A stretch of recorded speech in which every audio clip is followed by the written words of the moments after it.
श्री शिवाय नमस्तुभ्यम। हम सबको पता है कि 26 अगस्त को सोमवार की अष्टमी तिथि तो है ही, साथ ही साथ श्री कृष्ण जन्माष्टमी का पावन सा अवसर भी पड़ रहा है। मेरी तरफ से आप सभी को जन्माष्टमी की बहुत बहुत शुभकामनाएं। भगवान शिव की कृपा आपके ऊपर बनी रहे, भगवान कृष्ण की कृपा आपके ऊपर हमेशा बनी रहे ना। बहुत दिनों से परेशान हो अपनी मनोकामना को लेकर और आपकी ये इच्छा है कि आपकी वो इच्छा बहुत जल्दी पूरी हो जाए, तो ये वीडियो आपके लिए है। बस आपको चंदन की 7 बिंदी और दूर्वा लेनी है। छोटा सा उपाय करके देखिएगा, बरसों पुरानी जो आपकी मनोकामना होगी वो पूरी जरूर हो जाएगी, ठीक है ना। लेकिन इस दूर्वा और चंदन के उपाय से पहले सोमवार की अष्टमी के सबसे फेमस और सबसे बड़े उपाय की बात हम लोग कर लें, उसके बाद चंदन और दूर्वा की बात करेंगे। और वो उपाय होगा आपका 31-31-31 का। एक बार आपको सिर्फ रिवाइंड करा रहा हूं, मुझे पता है कि आपको ये उपाय याद हो गया, बट एक बार सुन लो, थोड़ा अच्छे से आपको पता चल जाएगा, ताकि इस साल ये जो अष्टमी तिथि आई है अच्छे ढंग से उपाय को कर पाओ, ठीक है ना। इस उपाय के लिए अपनी इच्छाओं को पूरा करने के लिए आपको जरूरत पड़ेगी 31 चावल के दाने, 31 चावल के दाने लेना। साथ ही साथ आपको मूंग के दानों की भी जरूरत पड़ेगी। कितने दाने लोगे? आपको 31 मूंग के दाने की भी जरूरत यहां पे पड़ने वाली है, ठीक है ना। 31 मूंग लेंगे, 31 चावल का दाना लेंगे, साथ ही साथ महादेव की सबसे प्रिय चीज लेंगे जो कि है बेलपत्र। आपको 31 बेलपत्र भी लेना होगा, ठीक है ना। इन सभी चीजों को लेने के बाद में एक तांबे का लोटा लीजिएगा, उसमें जल भरिएगा। ध्यान रखिएगा इस जल के अंदर आपको कुछ भी नहीं डालना, सादा जल लेंगे और पहुंच जाएंगे महादेव के मंदिर में। जैसे ही पहुंचोगे सबसे पहले दर्शन किसके होते हैं? नंदी बाबा के तो दर्शन होते हैं, सबसे पहले होते हैं ना। हम सभी के पास में 31 चावल के दाने हैं, हम लोग के पास में 31 मूंग के दाने हैं, हमारे पास में 31 बेलपत्र हैं, ठीक है ना। जो आपके पास में 31 मूंग के दाने हैं, उस मूंग के दाने को नंदी बाबा के उठे पैर पे नंदीश्वर महादेव के नाम से समर्पित करना। फिर से बोल रहा हूं, जो 31 मूंग के दाने आपने गिन करके रखे हैं, उस 31 मूंग के दाने को नंदी बाबा के उठे पैर पे नंदीश्वर महादेव के नाम से आपको समर्पित करना है। अपनी इच्छाओं को बोलना, ठीक है ना। अब यहां पे आप लोगों ने क्या कर दिया, मूंग के दाने को तो समर्पित कर दिया। अब हमारे पास में बचे हैं 31 चावल के दाने और 31 बेलपत्र।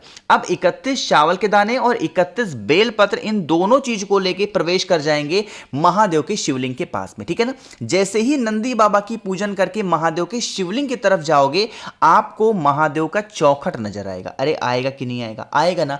तो महादेव के चौखट पे थोड़ा सा 31 चावल के दानों में से थोड़ा सा चावल का दाना इस साइड में और थोड़ा सा चावल का दाना आपको दूसरे साइड में चौखट पे आपको गिरा देना है, श्री शिवाय नमस्तुभ्यम का जप करके, ठीक है ना। 2 काम हो गए। अब जो तीसरा काम करना है आपको, बेलपत्र का। महादेव के शिवलिंग के पास प्रवेश कर जाएंगे और जो आपके पास में 31 बेलपत्र हैं, उस 31 बेलपत्र को महादेव की सबसे प्रिय पुत्री, सबसे छोटी पुत्री जिनका नाम है माता अशोक सुंदरी, उनके स्थान पे आपको एक एक करके उस बेलपत्र को समर्पित करते जाना। अगर आपके यहां मंदिर में भीड़ बहुत ज्यादा होती है तो 31 बेलपत्र को एक साथ समर्पित करेंगे, बट अगर भीड़ नहीं होती है तो आप नॉर्मल से एक एक जो बेलपत्र होगा उसको आपको महादेव के शिवलिंग के ऊपर समर्पित करते जाना। यकीन मानिए, अगर इस उपाय को आप कर देते हैं तो आपकी बरसों पुरानी जो मनोकामना होगी, जो विशेष होंगी, वो बहुत जल्दी पूरी होंगी। अब बाकी इन सभी 31 को समर्पित करने के बाद में जो तांबे के लोटे में जल है, वो महादेव के शिवलिंग के ऊपर श्री शिवाय नमस्तुभ्यम का जप करके अगर आपने समर्पित कर दिया तो जीवन की जो कठिनाइयां होंगी वो सारी खत्म जरूर हो जाएंगे, ठीक है ना।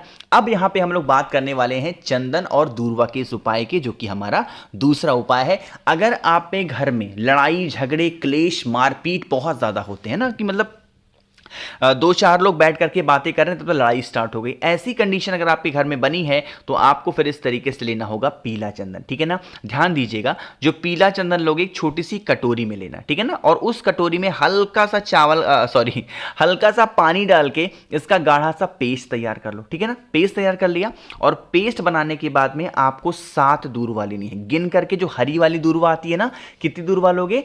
7 दूर्वा लेंगे और लेकर के सीधा पहुंच जाएंगे महादेव के के शिवलिंग के पास में। मेरी बात बहुत ध्यान से सुनिएगा। फेस रखना होगा आपको उत्तर दिशा यानी कि नॉर्थ डायरेक्शन, ठीक है ना। आपको पता है महादेव का पूरा परिवार शिवलिंग के ऊपर ही विराजमान है। जो आपके पास में चंदन है उसकी 7 बिंदी लगानी है इसी जलाधारी पे। स्टार्टिंग कहां से करेंगे? जिस जगह से जल नीचे गिरने वाला होता है उस स्थान से आपको जल बिंदी लगाना स्टार्ट करनी है। 7 बिंदियां लगाएंगे श्रम्भेश्वर महादेव के नाम से। किसके नाम से लगाओगे? श्रम्भेश्वर महादेव के नाम से चंदन की 7 बिंदियां लगाएंगे। साथ ही साथ जो आपके पास में 7 दूर्वा है उस 7 दूर्वा को भी आपको यही स्थान पर आपको समर्पित करना, ठीक है ना। समर्पित कर दिया आपने, सब कुछ कर दिया। जो तीसरा काम आपको करना होगा वो आपको 1 लोटा जल चढ़ाना है। अब उस 1 लोटे जल को महादेव के शिवलिंग के ऊपर कुंदकेश्वर महादेव के नाम से समर्पित करेंगे। यही जल बहता हुआ चंदन और दूर्वा से नीचे गिरेगा। इस जल को यहां पे रोक लेना और जो दूर्वा आपने समर्पित किया था उस दूर्वा को इसी रोके हुए जल के अंदर डाल देना, 7 की 7 दूर्वा को, और इसे लेकर के आप अपने घर पे जाएंगे जल को, और जो दूर्वा उस जल के अंदर आपने डाल रखी है उसी दूर्वा से अपने पूरे घर में, घर के अंदर, घर के बाहर उस दूर्वा से पीले चंदन वाले जल का छिड़काव कर देना। कभी आप पे घर में लड़ाई झगड़े मारपीट हो ही नहीं सकते। हमेशा शिव शंभू की कृपा आपके घर के ऊपर हमेशा बनी रहेगी। लेकिन ध्यान रखिएगा, जब जल चढ़ाओगे और जल रोकोगे तो कौन से महादेव का नाम लेंगे? कुंदकेश्वर महादेव। और जब उसी जल को छीटेंगे तब भी कौन से महादेव का नाम लेंगे? कुंदकेश्वर महादेव। इस उपाय को करके देखिएगा, घर में सुख शांति समृद्धि हमेशा बनी रहेगी, ठीक है ना। तो भाई यहां पे 2 उपाय की हमने बात कर ली है। आगे बढ़ते हैं अब इस वीडियो के हम लोग अपने तीसरे उपाय की तरफ, जो कि सोमवार की अष्टमी का सबसे फेमस, सबसे प्रसिद्ध उपाय है। और यह उपाय भी किसके लिए होगा? बीमारी को दूर करने के लिए। कोई भी घर का व्यक्ति है जो बहुत दिनों से बीमार पड़ा रहता है तो आप इस उपाय को करेंगे। लेकिन उससे पहले जल्दी से कर दीजिए वीडियो को लाइक, और जिसने अभी तक चैनल को सब्सक्राइब नहीं किया तो जल्दी से करेंगे चैनल को सब्सक्राइब, ठीक है ना भाई। चलो अब स्टार्ट करते हैं इस वीडियो को। स्क्रीन पे आप सभी को पीला चंदन दिख रहा है, तो आपको भी इसी तरीके से क्या लेना होगा? पीला चंदन लेंगे, ठीक है ना। थोड़ा सा ज्यादा मात्रा में लेना, इसका गाढ़ा सा पेस्ट बनाना। पीले चंदन के साथ में हमें लाल चंदन की भी जरूरत होगी। लाल चंदन भी ज्यादा मात्रा में थोड़ा सा लेना और छोटी सी कटोरी में डाल के इसका भी पेस्ट बनाएंगे। 2 सामान आपने ले लिए। जो तीसरा सामान आपको लेना है वो लेना है बेलपत्र, साथ ही साथ आपको गौ माता का घी भी लेना है थोड़ा सा, ठीक है ना। अब बात करते हैं, आपको लेनी होगी 5 बेलपत्र, जो कहीं से कटी फिटी ना हो, बहुत ही प्यारी सी हो, सुंदर सी हो। यहां पे मैं कुछ बेलपत्र बनाने की कोशिश कर रहा हूं ताकि मैं जो उपाय आपको समझाने की कोशिश करूंगा वो आपको बहुत ढंग से समझ में आए, ठीक है ना।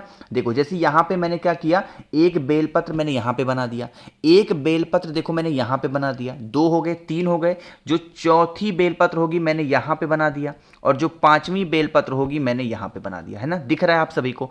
अब देखो समझने की कोशिश करना।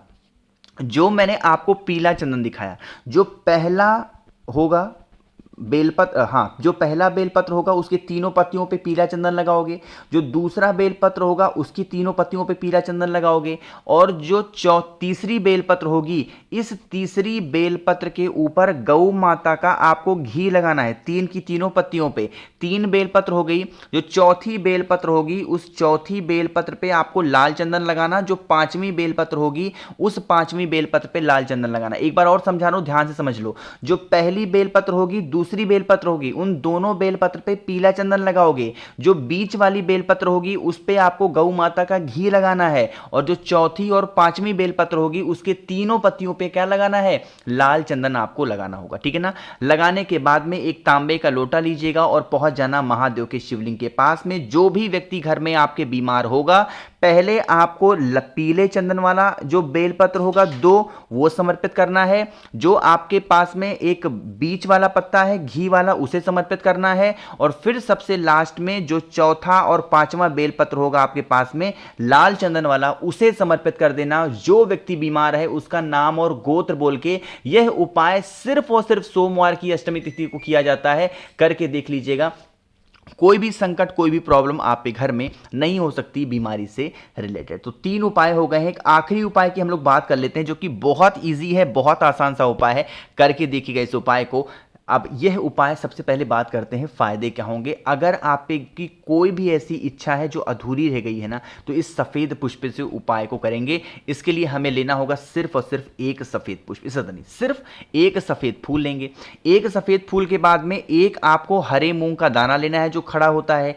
फिर उसके बाद में एक आपको शमी का पत्ता लेना है। उसके बाद में आपको लेना होगा इस प्रकार से एक बेलपत्र। इन सभी चीजों को लेने के बाद में एक आपको तांबे का लोटा लेना है, उसमें जल भरिएगा। जितनी चीजें मैंने आप सभी को दिखाई हैं उन सभी चीजों को इसी जल के अंदर, इसी कलश के अंदर आपको डाल देना, ठीक है ना।